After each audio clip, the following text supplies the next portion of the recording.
እናትሽና ያ ወንድምሽ ለኔ ገንዘብ መላክ አለበት።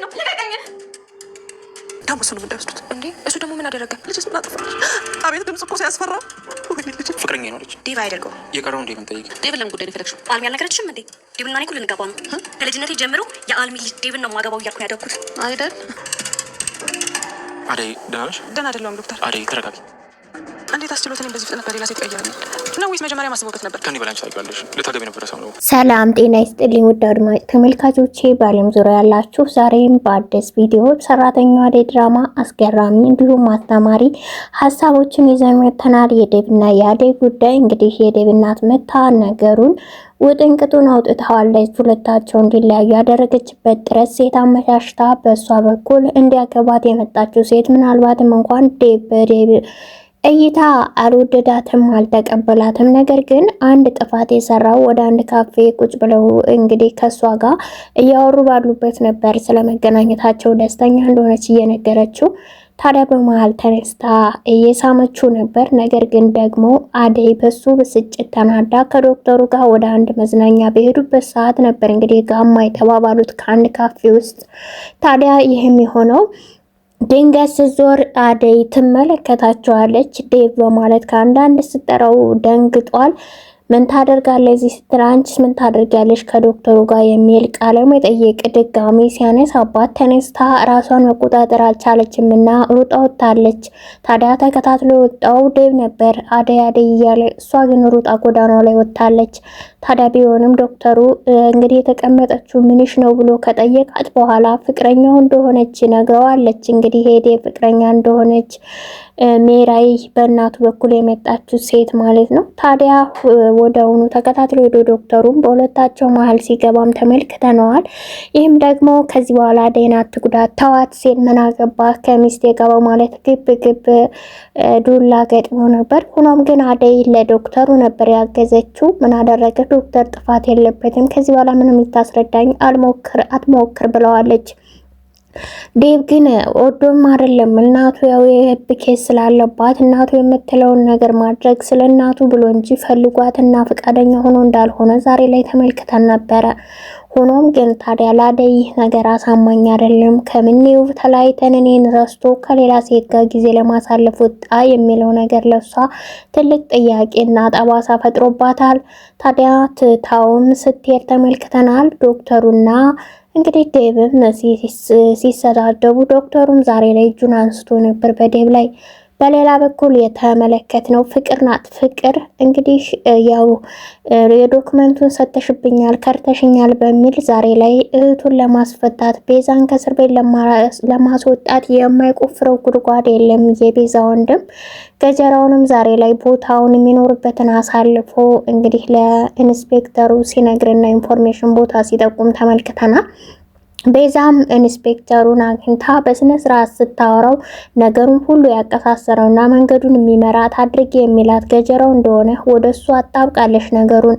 ታዲያ ወደሱ ሁሉን ነገር ከለጠፈችበት በኋላ እሷ ነፃ ለመውጣት የምታደርግበት ጥረት ወንድሟን በውጭ ሆኖ ዛሬ ላይ ኢንስፔክተሩን አግዘኝ በማለት ስለነሱ ታሪክ እያወራው ገጀራውን እንግዲህ ለማቀሳሰርና አሳልፈው ለመስጠት እሷን ነፃ ለማውጣት እህትና ወንድም እየጣሩ ተመልክተናቸዋል። ፍቅር በዛ ቤት ውስጥ ታዲያ ካገታት በኋላ ከእናትሽ ገንዘብ ስቀበል ነው አንቺ ነፃ የምትወጪ ብሏታል። ተዋት ሞክሮ ብትለውም አደርገዋለሁኝ ምንም ብትኝ አላምንሽም እህቴ ቤዛ ማውጣት አለባት ነፃ በማለት እንግዲህ ሲነግራት እሺ ደውልና ገንዘብ ተቀበል እያለችው ነበር። እንግዲህ ደውሎም ድምፁን ቀይሮ ገንዘብ እንደጠየቀና ፍቅር እንደታገተች ሲናገር እናትየዋ እጅግ በጣም ከፍርሃትም ከጭንቀትም ልጄም እንደሆነብኝ በህይወት ባገኛት ይሆን በሚል ስጋት እጅግ በጣም ፈርታ ተመልክተናት ነበረ። ዴቭንም እንግዲህ ስታገኘው ስልክ ደውል ልጄ ታግታለች፣ እባክህን ገንዘብ የሚጠይቅ ሰው ደውሏል ደውልለት እያለችው ነበር። እንዲያግዛት እየጠየቀች ነው። በጣም በሚያሳዝን ሁኔታ የእናትነት ፍቅር ጥግ ተመልክተናል። ፍቅር ግን ሆን ብላ በእናቷ ላይ ሁሉ ሴራ ስትሰራ በኋላ ላይም ክፍያው ዘግይቶ ስለነበረ ዴቭ ግን ሊያስገባ ነው ብሩን ወስኗል። ግን ስለዘገየ እናቴ ይህን ያህል አታስብልኝም ማለት ነው። ብትወደኝማ እስካሁን ብሩ ልካ አንተ ነጻ ትለቀ ነበር ስትል እናትሽማ ምን ያህል እንደምትወድሽ አታቂም። ነገሩ በአንቺ ቦታ ምነው ክፉ ሆና የኔ እናት በሕይወት በኖረሽ ብሎም ነገሮቹን ነግሯታል ማለት ነው። ታዲያ ፍቅር ግን ወዳውኑ ሆኖላት ከዛ ቦታ መውጣት ነው የምትፈልገው። ገጀራውን ሲያሯሩጠው ፖሊሱ ተመልክተናል። ቀድሞም ማውቃል፣ ጠርጥሯል። ቤዛን ስለማያምናት ገጀራው አሳልፋ ትሰጠኛለች የሚል ስጋት ስላለበት ራሱን እየጠበቀ ነበረ። ስለዚህ ሲያሯሩጠውና ሩጦ ሲያመልጥ ተመልክተናል ማለት ነው። በሌላ በኩል እንግዲህ የተመለከት ነው ዛሬ ላይ አደይ ሁሉም ነገር እጅግ በጣም ስለከፋት ከዶክተሩም ጋር ተገናኝታ በድጋሚ ሲያጽናና ሲያወራትም ተመልክተናል። ዶክተሩ ከዚህ በኋላ ከአደይ ኋላ መከተሉን ያቆማል ብለን አናስብም። ዛሬ ላይ ዳይመንድ እና ሹም ቢሆኑ ዶክተሩ እንግዲህ አደይን አብሯት ከኋላ እንዲሆን ወደፊት እንዲገፋ እንደሚሳካለት አንዳንድ ነገሮችን እየነገሩትም በመንገድ ላይ ተመልክተን ነበረ። ስለዚህ አደይም ወደ ጓደኛው ወደ ሌሊ ሂዳ የተፈጠረውን ጉዳይ ሁላ እየነገረቻት ነበረ። ሆኖም ግን ዛሬ ላይ አደይ በዴብ ላይ ተስፋ ቆርጣ ነገሮቹ ሁሉ እንዲሁ ቀሩ እያለችም ስትናገር ይህ ነገር የሆነው በእናትየዋ ነው። ስለዚህ እሱ ደግሞ አሁን ተረጋግቶ ሁሉን ነገር ካሰበ በኋላ ሌላ ውሳኔ ሊወስን ስለሚችል ብዙ አትጨናነቂ፣ ሰዓት ታስቢ፣ ተስፋ አትቁረጪ። በእርግጥ የሚወዱት ሰው ማጣት ከባድ ቢሆንም ነገር ግን እሱ አስተካክሎ እንደውም እናትየዋም ወደ ቦታው ከተመለሰች አንቺና እሱ ተጋብታችሁ አሪፍ ህይወት ልትኖሩም ትችላላችሁ እያለች ስታጽናናት ሁሉም የፈጣሪ ፍቃድ ነው ብላታለች። አደይ እንዳፍሽ አድርግልኝ ብላለች። የዴቭ ፍቅር አልወጣላትም፣ በሱ ላይ ተስፋ እንዳልቆረጠችም ተመልክተናታል። ነገር ግን ደግሞ ሙሉ ልብ የላትም። ይህ ደግሞ በእናቱ ሁሉ ሙሉ ለሙሉ ሀሳቡን ተቀብሎ እስካሁን ያወራናቸው ለካ ውሸት ማስመሰል ነበሩ፣ እንዴት ከሴት ጋር ባንዴ ያየዋለሁ የሚል ነው ለሷ ጥያቄ የፈጠረባት። በእርግጥ ዴቭ ልጅቷ የመጣችው በእናቱ በኩል በፍጹም አይደለም ቀርቶ ሊያገባት ይቅርና ሊያስባት እንደማይፈልግም ዛሬ ላይ ተመልክተን ነበር። እሱን ፍለጋ ወደ እነ ፍቅር ቤት በስልክ እየደወለች እንግዲህ ቦታው ተጠቁማት ከመጣሽ በኋላም የፍቅር እናትም ግራ ጋብታት ይቺ ማናት ስለዚህ ማወቅ ፈልጋለሁ ወይ ብላ ስትጠይቅ እንግዲህ እታለም ናት የላከችኝ አታቂም እንዴት ያልማዝ በማለት አንቺ ታለምነሽ በማለትም ተነግራታለች የፍቅር እናት።